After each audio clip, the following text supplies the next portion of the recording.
I am joined today by Judy Wilkins-Smith on the Middle Way podcast. So honored to have you here. Thank you, Judy, for coming on. Thank you. It's lovely to be in Southern California, even if I'm sitting in Texas. I can feel your presence here. Thank you for joining me. Absolutely. So I thought just to set the stage for our listeners, you could define some terms for us to give them a sense of what you do. Sure. There are a few terms in your book, and I'm going to hold it up here for those that are watching. It's called Decoding Your Emotional Blueprint. Highly recommended. And you do what's called constellation work, but this is within a framework of systems, working Yeah. within systems. And then one of the processes that you help people discover is how to decode their emotional DNA. So, can you define what you mean by systems, and then we can talk a little bit about constellation work, Sure. emotional DNA. So I do systemic work in constellations. That's the bracket it falls within.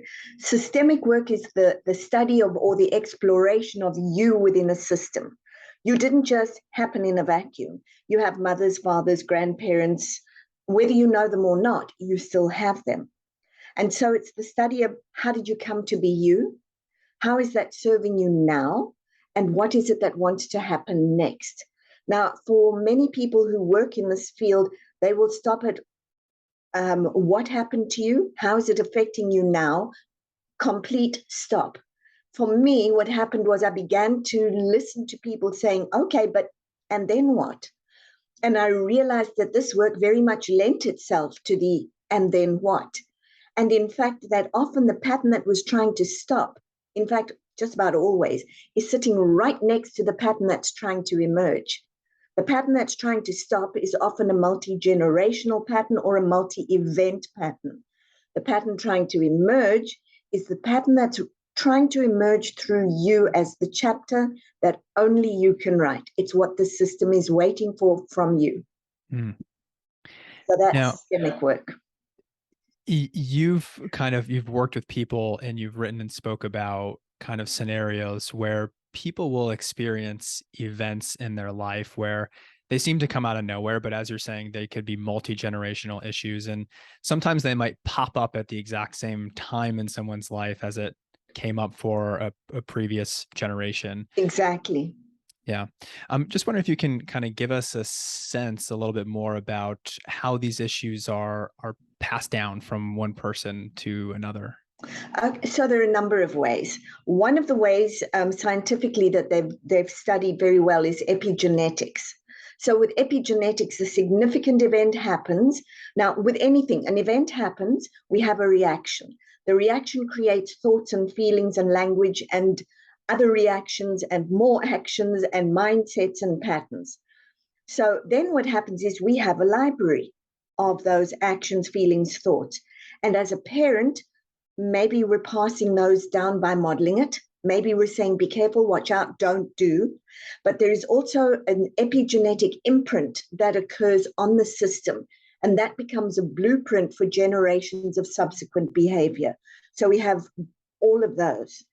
And then, of course, we have the meaning that we make of it, the individual. We can look at all of that, and we have a couple of choices. Oh, that's how we belong in the system. I'm going to do that too. Or that's not working for me in the system. I'm going to do it differently. And the minute we start to do it differently, we start to redirect or reprogram the emotional DNA. So I know you're going to ask me what emotional DNA is. Emotional DNA is your patterns of thoughts, feelings, and actions that have been inherited or you've created from multiple events and are now passing on. So it's all of those patterns. So we start to then recreate or rewire. And that's where good old neuroscience comes in, because we also know that the brain is neuroplastic. You're not sentenced to the lives of others, except that we act as though we are, but you're not. One new thought, one new feeling, one new action, and you're awakening different neural pathways. And if you keep doing that strongly enough, you're going to lay down a very good or helpful neural pathway. Now, you know in your field that if we have a traumatic event, very quickly we can lay down a neural pathway. It's almost instantaneous. If I come to you with a traumatic event, I can tell you what was happening, who was there, what the colors were, how I felt. So that can be laid down super quickly. Mm-hmm. What we don't realize is that we can do the same thing in what I call a triumphant neural pathway or event. You can take that, and you see that with athletes. They're rehearsing, they're pre-programming, they're feeling it before they get there. They're actually teaching the brain what the brain needs to teach the body for the body to react the way they want it. And that's our magic making, if you will. We all have it. We're just not taught to use it. So that's kind of a brief explanation for what you asked. Thank you. Thank you. So if I understand correctly and kind of summarize the emotional blueprint that these are the thoughts, the feelings, and the behaviors that we inherit from maybe not even only our parents, but perhaps even going back generations. Absolutely. Absolutely. In those generations, that's the system that we're embedded in. And, Yeah. as a psychologist and even just, as a human being, it's fascinating to think, as you were saying, that my issues, my symptoms, they're mine, but they're not necessarily just mine. They exist Absolutely. within a bigger system. Yeah, and your nervous system is also seldom just your nervous system. It's often part of a collective nervous system. Mm, But it's also waiting for you, instead of doing what most of us do, which is 90% of the time, we're living 90% of ancient history, not our own. We're not present to our own. And of course, you have a very predictable future. But the minute that you go, we're doing this differently, and you commit to it, and the brain tells the body a story the body can believe, now you're off on a completely different pathway. And with just that one small piece, your predictable future no longer is, and your predictable limits no longer are. So mm, you change everything. mm. The pivot point for people where they can really get a sense of what that multi-generational issue is comes through this work that is called constellations. So, um, tell us a little. I'm curious, maybe how you came to the work, and then maybe you can describe the constellation work itself and what that looks like when you're facilitating it. Perfect. So you saw me roll my eyes. I mean, it's so bizarre. It's one of those things where you were going to do it. So my father was killed here in the US, and it was either write books or go crazy. And I figured that write books was probably a better idea than go crazy. And I was busy doing research for a book, stumbled onto this person who was working with us, and he said, come help me, or no, come study my work and I'll help you with a book. So I went, studied the work, and got zero help with a book. But the upshot of that was I got into this particular field, and then somebody said to me about 2 years into it, well, of course you could do this work. And I said, why? And they said, well, you come from South Africa, and that's where it originated. And I went, oh. And they said, yes, it originated with the Zulu tribe. So, of course, that was an aha moment. But even better than that was my background is actually medical. And when I left South Africa, the person who gave my farewell speech was a Zulu gentleman. Hmm. And he said, you may be leaving us, but you'll find a way to represent us in the world. And I went, ha ha. And now, of course, I do that every day. So I started out by doing the family constellations work, but a lot of C-suite executives came and said to me, can you work with us too? It makes very logical sense because who you are as a leader began with how you are at home. And so that began to happen. And I do a lot of executive coaching for top companies now. But they also asked me to work with companies. So if the company had an issue, did the company have DNA? Well, yes, of course it does, because it's made up of people. And I went to the Netherlands to learn something about that. But then my own piece of it, I think, as I say, was I looked at it and went, okay, knowing about it and saying we'll stop that isn't really enough. Contained within the stop is the start. And contained within the limits are the limitlessness. And I began to understand that often our deepest, and you'll know this, but our deepest wounds are actually what turn out to be our greatest strengths. They just don't always come in pretty wrappings. But when you learn to understand the patterns in your family that are coming through to you for a very specific reason, you can use them for your own purpose and your own strength. And so people began discovering that they had this whole treasure map. We think that our ancestors are terrible because they were pirates or rapists or thieves. No, we look at them within the context of the system too. And the minute you zoom out, it makes a whole lot of sense. So instead of focusing on me, we're focusing on me within the system. And often what didn't work in one generation is trying to become something amazing in the next generation. Ha ha, congratulations, you're it. And so at live events that I do, people very much report the brain, they will say to me, I can't think the same anymore. My body doesn't feel the same anymore. So we have those people who come in one way and walk out the other way, or come in having been sad all of their lives only to discover it's great-grandma's sadness. Or one of my favorites is a lady who comes in and starts, she says to me, I'm very stoic. All the women are stoic. We don't show emotion. Well, she does this piece of work and sees where the stoicism originated. And of course, her heart just opens and she starts to cry. And an hour later, she says to me, what's wrong with me? I can't stop crying. And I say to her, but you're not just crying your tears. That's 5 generations of tears that you're finally expressing. And now life can flow again. So we look very much at where did love, life, joy, success, money, relationships, leadership stop, and why? And what that was a solution back here has become a problem over here. And all that a problem is an invitation to something new. It's really beautiful to think about this as like simultaneously realizing that my problem is something that's much bigger and it's kind of not my fault, but at the same time, it's empowering to realize that as well, that I actually have a chance to change this pattern. And as you sort of say, to kind of elevate the system and take it somewhere new. That's very empowering. And I think most of the time we don't feel empowered by that, or we don't realize, Right, or we experience right. guilt. Exactly. And this is the gift. I teach people all the time there's literally never not a gift in what's happened to you. It's not your fault that something happened, but it is your responsibility to take it to its highest potential. And when you realize that, you recognize that whatever you want to call it, life, God, the universe, guides, whatever it is, has been in service of you your whole life. It's never been about limiting you. It's been about empowering you and saying to you, go, go, go. You've got this.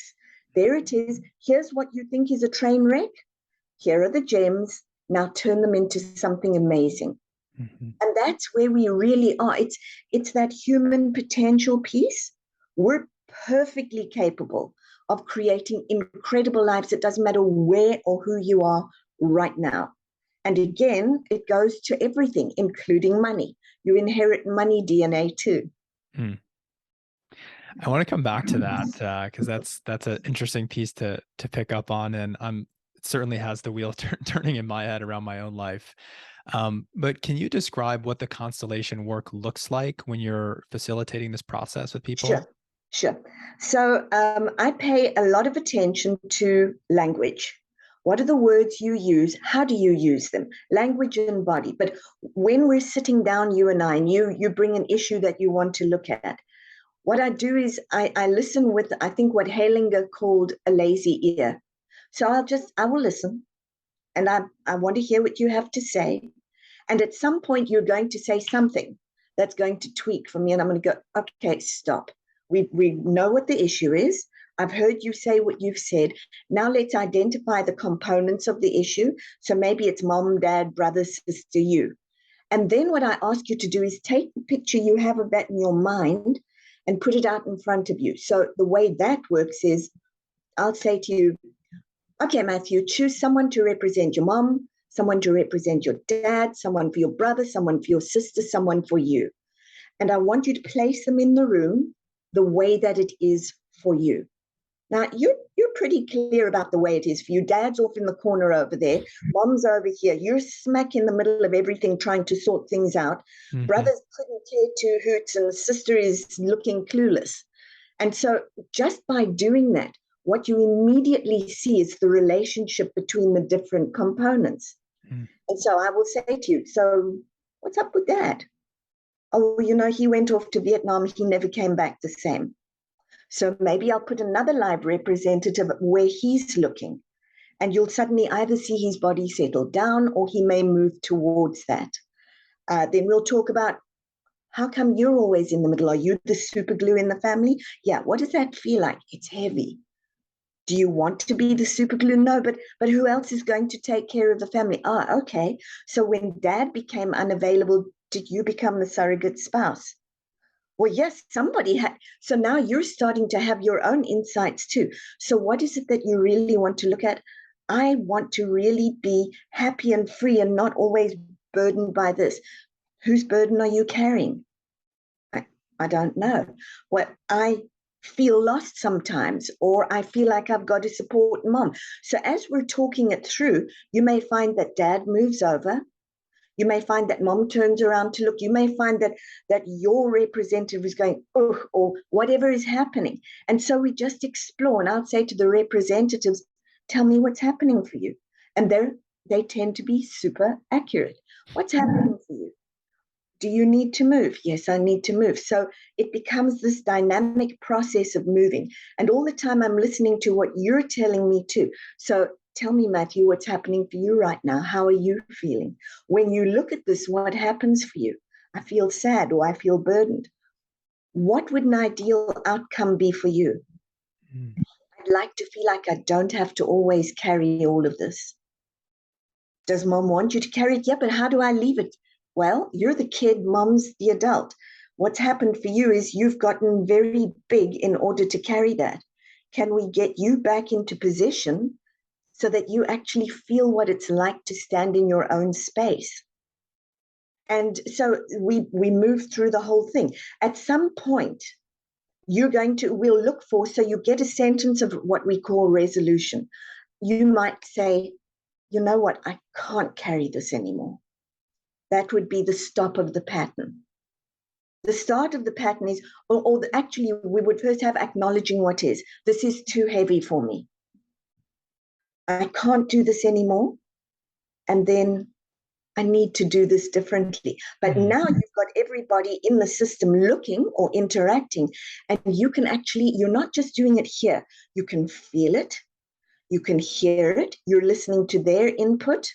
You're listening to your own words. And when I say to you, so do you want to go test what it's like to stand in your own space?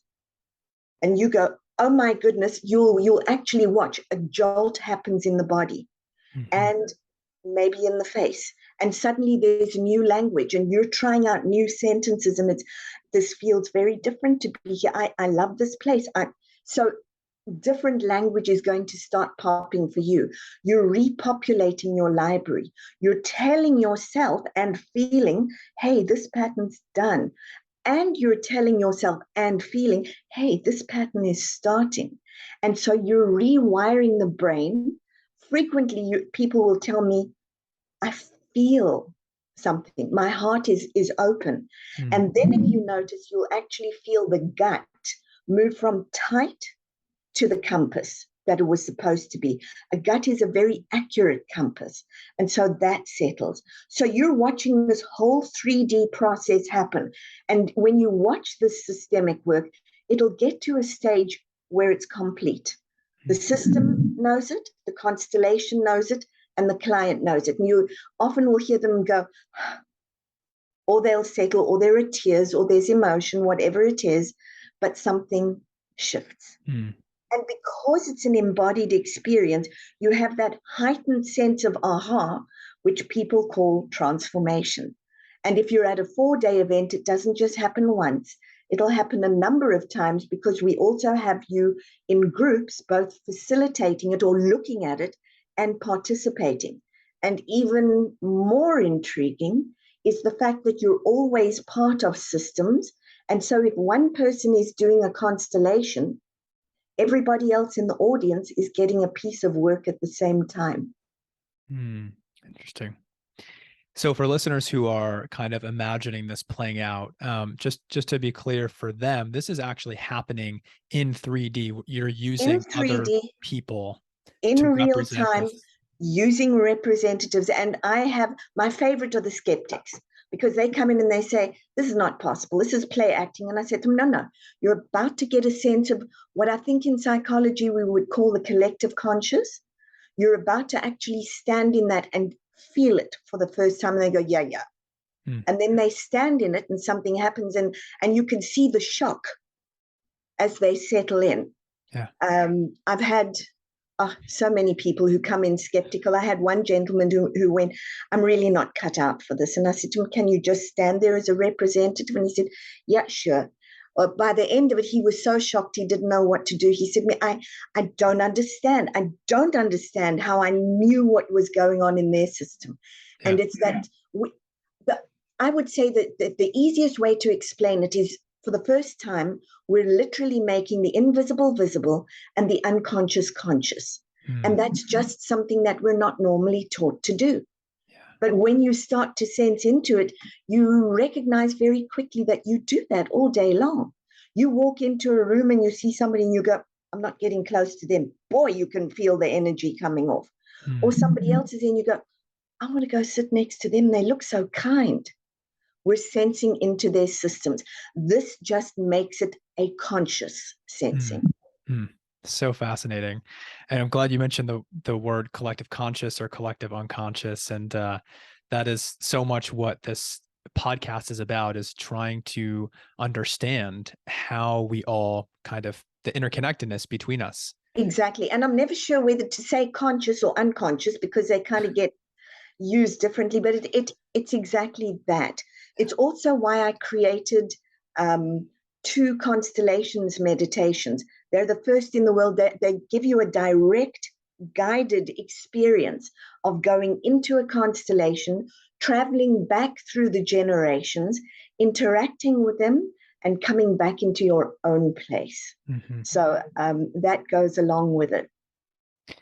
I'm wondering if we can go through an example of this, and I'm just going to go ahead and reference the money example that you shared earlier, and just acknowledge that this is, something for me. It's like, and I know this is an issue for a lot of people, but I'm, I don't feel worthy of having a lot of money or being successful, or really breaking out of what is the status quo of my family. So how would you work with me or someone like that? Yeah. So what I would do is, you and I would sit together and I would say to you, you would say, I really want to be wealthier. I want to be wealthy, and I don't want to feel guilty about it. And I don't want to feel unworthy of it, because who am I to be wealthy?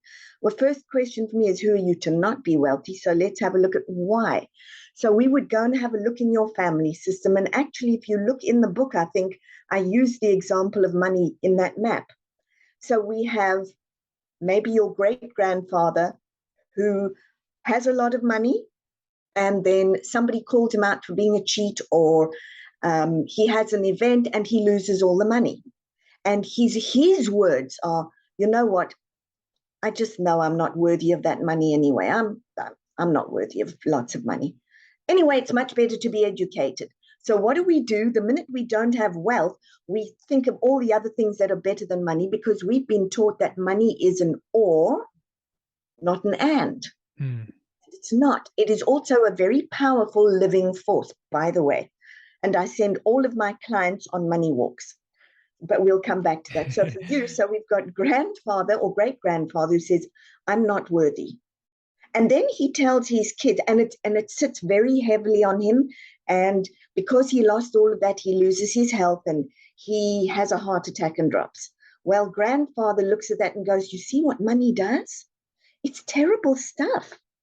And anyway, in our family, we're not worthy of great wealth. That's for those clever people over there, and they do amazing things, and they work exclusively, and they have no family life. So now we're adding on all of these myths as to why we don't have it and they do. And your grandfather also says, and I'm not worthy. Your father teaches you, listen, son, there is more to life than money. There is love. You can either have love or money. You can have relationships or money. Notice how he's setting up the all. So now you've got great-grandfather who's not worthy. We've got grandfather who says education is better than money. We've got dad who says it's not all about the money. You can have or. And you're sitting there going, okay, so money's really bad. It's evil. Besides which, the universe or God or whatever we want to call him only spits well on a few of us, and then we have great responsibility, so it's not much fun anyway. Yeah, okay, rubbish. So let's bang that one right there. What's happened is epigenetically, there was a very strong imprint when great-grandfather dropped dead and everybody went, it's dangerous, it's dangerous, it's dangerous. And that echoed down. Also, not worthy, not worthy, not worthy, that imprinted epigenetically and echoed down. And then we have what we call a systemic trance. You're in it. The minute you say, I'm not worthy, you're echoing the words of your ancestors. So you're very faithfully speaking their language again. And some part of you goes, I don't know if I like this.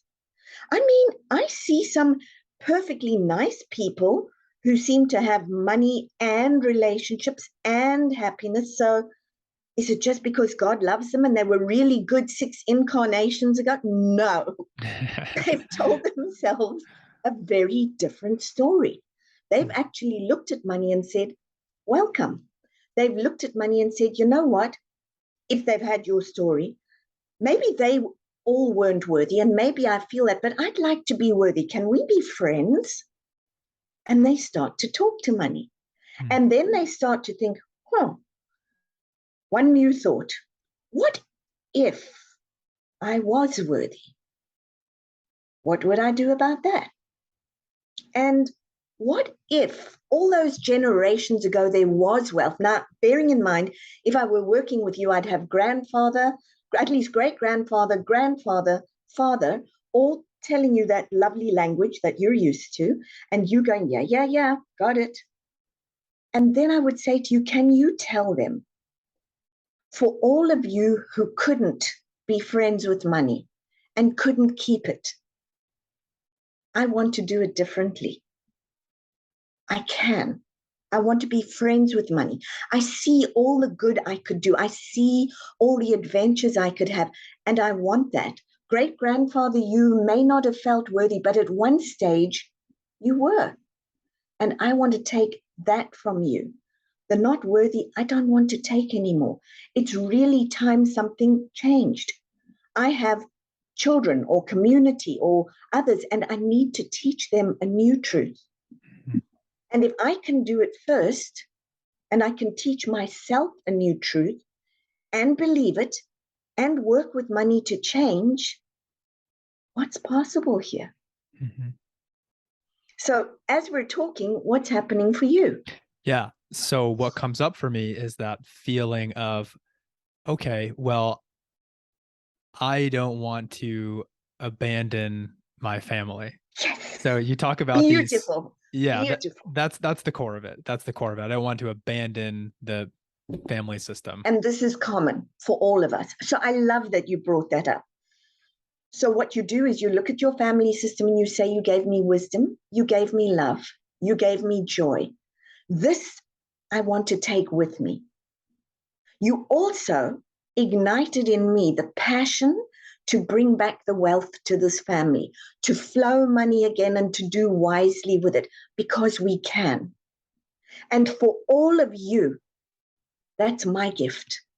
That's my purpose and legacy. Could not do it without you. Because of all of you, me. And I'm your legacy. And then what I would do, so you were very sure you were not abandoning or abandoned, is have them all put their hands on each other's back and then have your father put his hands at yours.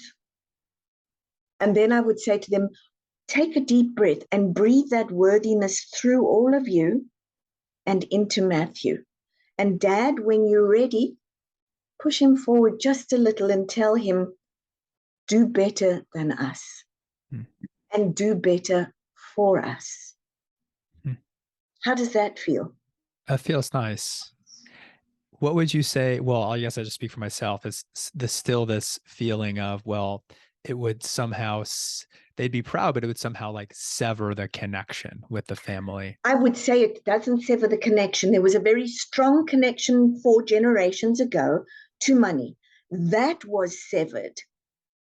You are reestablishing connection, flow, wealth, happiness, health. You're actually opening it up again so that it can flow once again. How does that feel? That feels nice. That feels like I'm just having the image of a system moving again, almost like you talked about the gut going back into its motility. Like now it's moving, now it's shifting and growing. Exactly. And this is what we're waiting for with so many patterns in the world at the moment. There's a lot of severing that's happened. And we're waiting for this generation and the next to say, let's flow again. And let's flow in profound ways. And the who am I is, all I am is the vessel. If you look at my website, it says, it asks the question, how big are you willing to be? And I ask all of my clients that, and I have a number of them who will say, isn't that a little egotistical? No. The day that you agree to be the biggest version of yourself possible is the humblest day of your life. Why? Because it's the first day that you agree to be responsible for truly creating the highest version of the life you were given. And it's the first time that you're truly in service of the universe. I want to read a quote from your book. Sure. That reminds me of. So you say most times we're stuck because the systemic pattern has more pull on us than the desire to move. So when symptoms and the issues that they point to show up, bless them. It's the higher version of you ringing the bell, calling for attention, indicating it's transformation time. And you refer to symptoms as gold in that way. So I'm wondering if you could talk to us about that and how it's ringing the bell and this call to actually transform the system. So there are a whole bunch of pieces in there. One of the things is that you may want to move, or you may just want to move. If you want to move, it means that the system has got the stronger pull. But if you really want to move or change, if you really want to, again, your brain is going to start telling your body a story it can believe, and you get so excited, nothing is going to stop you, and it pulls you all the way past all of that language and into your purpose. So there's that piece. Sometimes it takes a kick because we don't pay attention. So with your money thing, it's nice to sort of think about money, and it's nice to think you could do it differently. But the system, system over there, I love that system. Don't want to abandon it. I haven't realized yet I'm expanding it, not abandoning it. And so what happens is, well, then you get yourself into a money situation. And now you've got to do something because that symptom has come knocking so loudly, it's telling you you didn't pay attention. Generations haven't paid attention. We're telling you it's time to do something. And you go, whoops, I don't have much choice here. The symptom has become your gift. It's telling you time to ring the bell, time to transform, time for you to stop making money the demon it isn't and start making money the friend. Time for you to reestablish flow here. So symptoms, whether they're physical, and usually they're pretty physical, whether they're financial, leadership, career devastating, they're going to keep showing up for you. They're the patterns that are saying to you, please, we can't anymore. We've outlived our usefulness, dude. It's time to do something different. And so, yeah, when you get kicked by life, you're being evicted up. That's all. The symptom is a call to our destiny, as you Very say. much. The Yes. destiny being the thing that we're meant to fulfill in this life, which is also the thing that's helping to break the chains of the old patterns of the larger system. Exactly. Exactly. And I want to go back to something that you said earlier, because you said it's not our fault. And I said to you, it is our destiny. Our fault, or it's not our fault, lies in the past. Our destiny is in the here and the future. But the most exciting part of all of this is that you can have 7 generations of whatever it was, and literally within the space of a couple of hours, undo all of the hurt, the bitterness, the breakage, the loss that occurred back there with one pivot. And now nothing's the same. 7 generations, who knows, maybe more. But imagine when we all start becoming conscious and we move off, because, by the way, to transform, there is one rule: you cannot be a victim anymore. Mm. Now, imagine when we all start moving off feeling like we are victims to understanding that this potential is there for every single one of us. The world changes. It cannot not. Mm. How would you recommend someone who finds themselves in that victim mindset? Is it just being aware of it, or how do you work with people to shift from being a victim to feeling more empowered to change the story that they're living? So first of all, I want to understand what you're feeling, thinking, saying, because that's really core. It's what is your full language? What are you telling yourself? What are you thinking? What are you feeling? So I want to understand that. I want to understand the hurt. I want to understand all of the flavors and the nuances. And then I want to understand who they belong to, because we may feel them very deeply, but they may not be yours. You may indeed be eating someone else's pizza. Yuck. But so anyway, what I do is move back through the generations just to see. And then I want to understand, do you really want to move? Because if you really want to move, I can tell pretty quickly if we're very deeply entangled, up come all the what I call but syndromes. Yes, but, yes, but, yes, but, yes, but. Or I've tried, which means that really you're still anchored in the system and you want to be there. But when you come and you say, I've run out of excuses, I'm tired of this, something has to change, then I know, okay, now we can start working. Now what we've got to do is create more weight over here than we have over here. And you've got to be very careful about doing it because, and I watched it with you, and you'll have felt that. If it feels dishonoring or like you're going to lose your place over here, that's not about to happen. So what we know is you've got to honor everything that got you this far. Honor it and respect it. It may not have been your favorite flavor. It got you here. And then how do we put the building blocks in place that allow you to understand, I'm carrying this forward now. I'm taking this forward. This is my piece. And even though it's just my piece and it's very personal, who is it going to impact? The entire system. So with a victim, I would say to them, tell me how it hurts you. Tell me what it does. Tell me where the anger is. Who are you angry with? How does that anger serve you? I have worked where there have been many generations of slavery, and that's a difficult one because there's not much that's pretty about it. But when we forget that the slavery has its journey too, and a profound journey, we make people victims.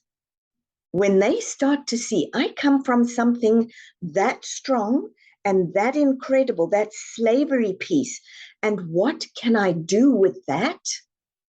They start to move. Now, secret number 2, if they come at who was originally the slave master, because I'm going to get you back, they've just hit themselves in the knees, because what they've done is they've flipped the pattern.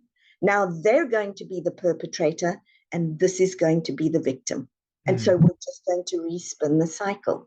The way they emerge from this as the incredible beings they're meant to be is to say, I see what you did. This is what I'm doing with it. This is how I will enrich the world.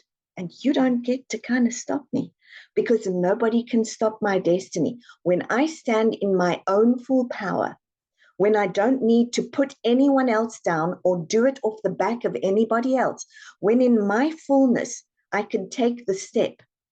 Not only do I step into being a free man, I am a free soul and a free spirit. I get to enjoy it. I get to love my life. I get to show the world what it could be like. That's the journey of the victim.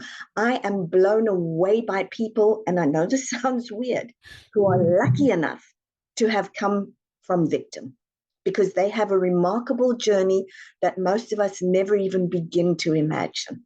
Mm-hmm. I'm curious about that, the threshold of crossing from victim into this more empowered place. So someone has recognized what the generational pattern is.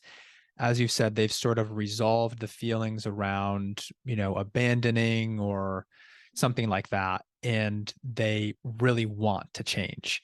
What's the process then? How do you help them to really focus on that change? Is it just a matter of really just placing a lot of attention on it and doing It's placing behaviors? attention on where you want to go and really creating.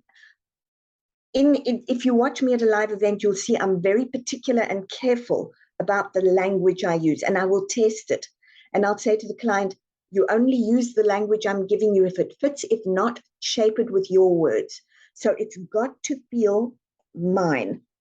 And as we reshape it into something new, I am the master of my own destiny. I get to be free. I get to do this. It's got to feel so deep that it becomes you and you become it. That's what I was saying to you. It's when the brain tells the heart and the gut the stories that they go, yes, yes, you've had this. You'll have done something and you'll have looked at it and go, I did that. And you have this feeling that something's shifted. That's where I work. And that's why you'll see the body jolt and you'll see people suddenly go, oh my goodness, I don't think the same way. Something different here. I'm not feeling the same way. The hurt is gone, but I'm super excited. Where did that come from? You got to rest the hurt. You got to invite the excitement in. And when you make that part of you, that's when the pivot begins. Mm. So people say to me, yeah, but really, how's that possible? Here's the deal. Do you watch horror movies? Do I? Do you watch horror movies? I'm actually not a huge fan of Good. horror So movies. you don't watch horror movies, but you do tell yourself horror stories about yourself and believe them all day long. And your body says, yeah, see, I told you he was stupid. He wasn't good enough. And the body's going, and you respond to that, or your throat tightens and you can feel the body is responding to you. You created that. Mm. And you're equally capable of looking at a sunrise or a sunset and going, how lucky am I? How blessed am I? I am so happy. And the body goes, oh, yeah, it's responding to you.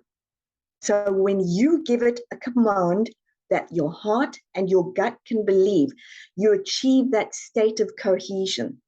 And that's when everything starts to flow. Mm.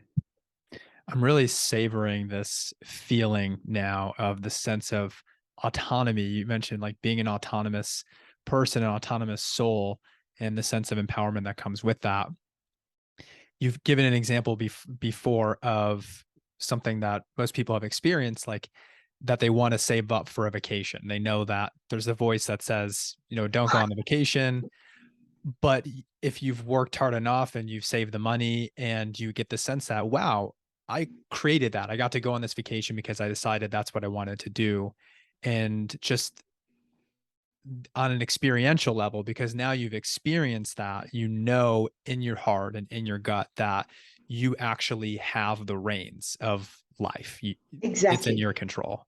And that seems like that just even those small little experiences can help people then take a next step into something else. Yes, but think about that even more. So you do the holiday or the vacation.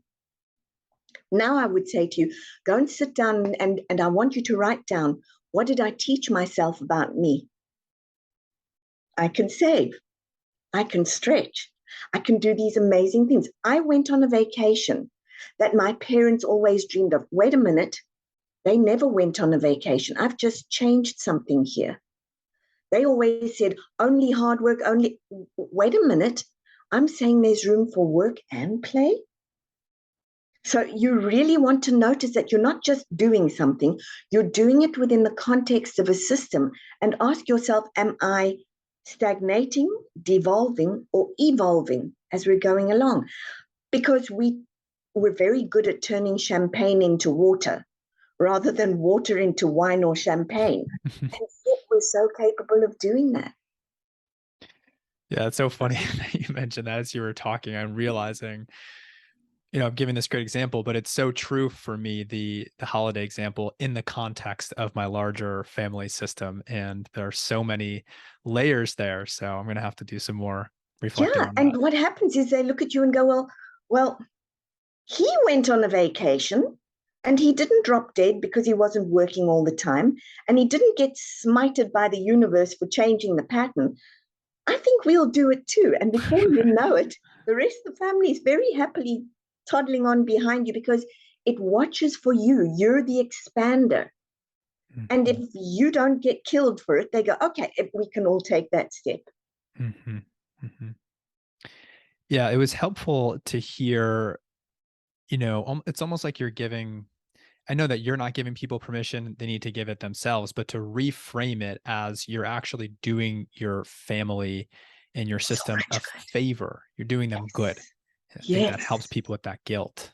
Yeah, you're doing so much good. You're expanding it so that others can say yes too. Somebody in the family has to give permission for flow to happen, has to say yes. And the crazy thing is, the more that we do that, if you look, I don't care whether it's the Quran, I don't care whether it's a Bible, I don't care whether it's a Torah. If you look at any of those, all of those will tell you, knock, ask, it's yours. And we go, oh, no, no, no, no. Because what happens? We grow up being taught that suffering is sacred. And I was on a show the other day, and somebody said to me, yeah, but suffering is sacred. And I looked at them and I said, no, suffering is stupid. It is not smart. It is willfully saying, I agree to be less than. You're not helping your system. You're not helping yourself. And you're sure not helping the world. Imagine if Walt Disney had have decided the same thing. He didn't. People challenged him all the time and told him, you're wrong, you're wrong, you're wrong. If you look at him, would you say he gave us a gift or did he undermine us? Mhm, mhm, And the world needs more of those, needs people to say yes to flow and yes to permission to be happy. It really doesn't evolve us when we're sitting being as sad as everybody around us. It doesn't. mhm, Somebody's got to have the courage. mhm. So I wanted to ask you a hard question. Oh, Um, I like hard questions. Go for it. Fantastic. You know, thinking about systems really from a macro perspective and not just our family systems, but our community systems and our social and political and economic. I mean, the systems we can expand out as wide as our imagination can And we're go, part of them. Yes. and we're part of them. Yeah. And the work that you do is about helping people realize where they're getting stuck where the system is stuck, how to move through that so a system can adapt and evolve and grow. And I'm just curious to hear your thoughts kind of from a macro perspective, if you have them, like where we are as a collective humanity or as a world, where are we getting stuck? What's the story that we're stuck in our system? Victim, big victim, victim. bam. Somebody taught us not so long ago that being a victim was really smart. You could monetize it, politicize it, religiousise it, and any size that you wanted to. And they taught us that the downside, the victim side, was a really powerful thing. If you look on the television, if you listen to the radio, people all want to tell you their terrible stories. To tell a good story is kind of frowned upon. But the beautiful thing about that is the system is elegant. It can wait. And enough people are going to get tired of being victims and look at the world out there and see opportunity and go for it. And by the way, the minute they do, you're going to have somebody say, well, yes, they were born with a spoon in their mouth. It's very easy to do that if. That's my next one. It doesn't matter. If you're wealthy, you got there somehow. Maybe instead of us criticizing, we may want to look. If you became super successful, how did you get there?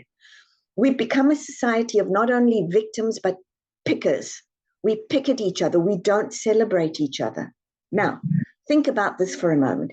If we started celebrating each other, if we started right at basics, which is I'm useless, I'm stupid, and all of that stuff that we fill our heads with, and went, what if I could do something remarkable?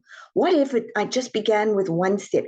If we simply began with the what ifs and began asking ourselves what's possible and stopped feeling guilty and miserable and started feeling happy and engaged and giving and possible and growing, we literally cannot sit in the same world we are anymore.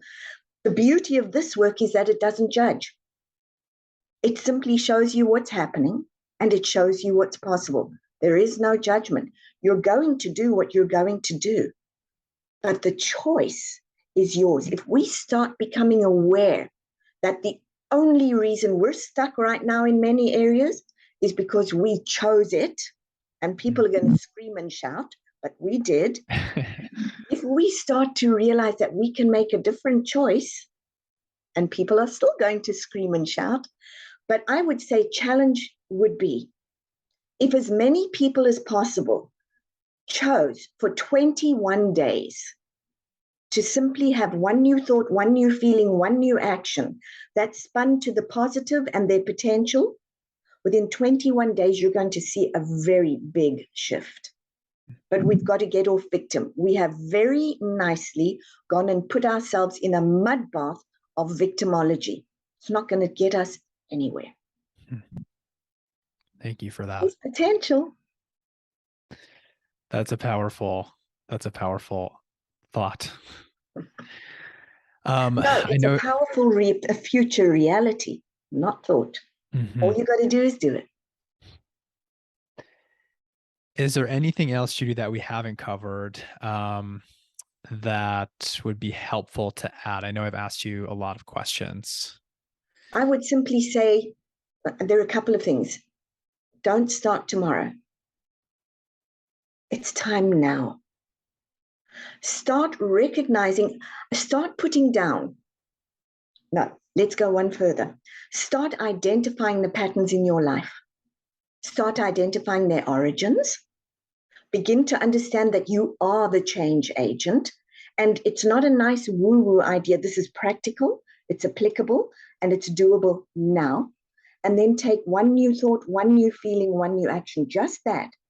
And really, but you've got to do it at this level, not just here. Whatever you have here has got to resonate here very strongly, and run with that for a week and start noticing the difference, and then run with it for another week. And I think I would also say to people, if you've had a difficult life, congratulations. Well done. You're very well equipped to now have a remarkable life, provided you get off the victim seat. But if you truly invest in what's possible, I guarantee you I'm going to get a lot of letters from people saying, how did it take me this long? What happened? What happened was, as humanity, with that collective unconscious, we just went into a deep sleep for a moment, and it's time to wake up.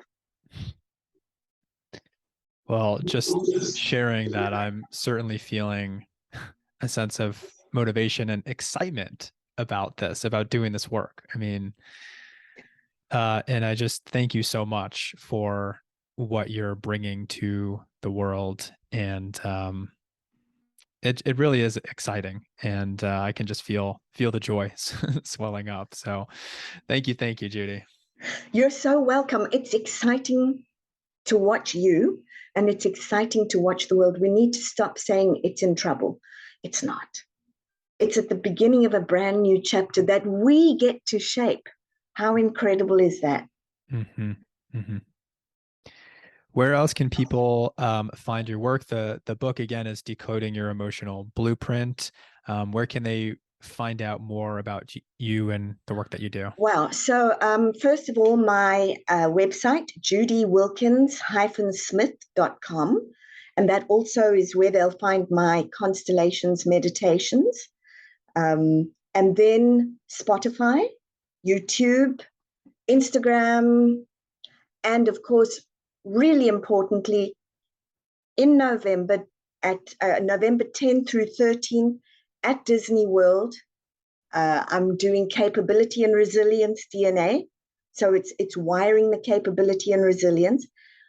Park tickets are included because we get to work really hard during the day, and then you take what's happening here and you move into the magic of somebody who is a master magician, Mm. and you go and play in the evening. And it's during the International Food and Wine Festival. How does it get better than that? Sounds lovely. And I will link to those things in the show notes so people can have access to them. Thank you.